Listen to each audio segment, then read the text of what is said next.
President Juan Ponce Enrile is currently in the intensive care unit of an undisclosed hospital suffering from pneumonia. And I heard from a reliable source, a very, very reliable source. Senator Jingo Estrada is recognized.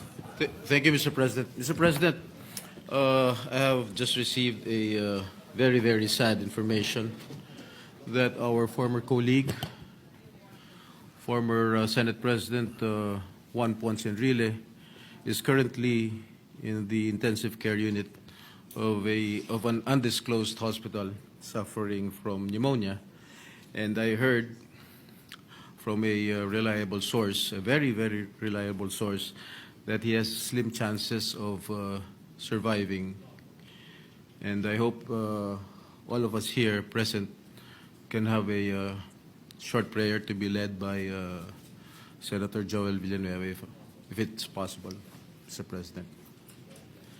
Senator Joel Villanueva is recognized. May we ask everyone to rise and give a moment of silence. Dakilang Diyos, Ama naming sumasalangit, kami pong lahat ay lumalapit, naninikluhod sa iyo, humihingi ng tawad sa anumang kasalanan na aming nagawa sa isip, sa salita o sa gawa.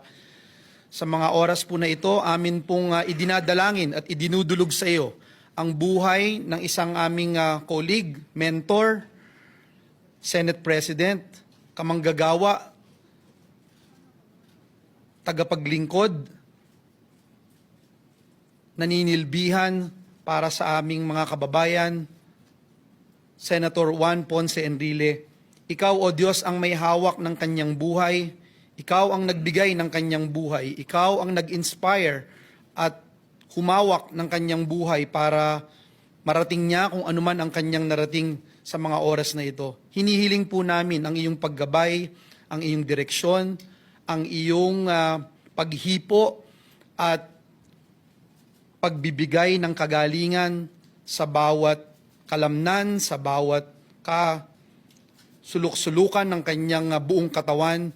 Hawakan mo po ito at hinihiling namin ang iyong intervention sa kanyang buhay.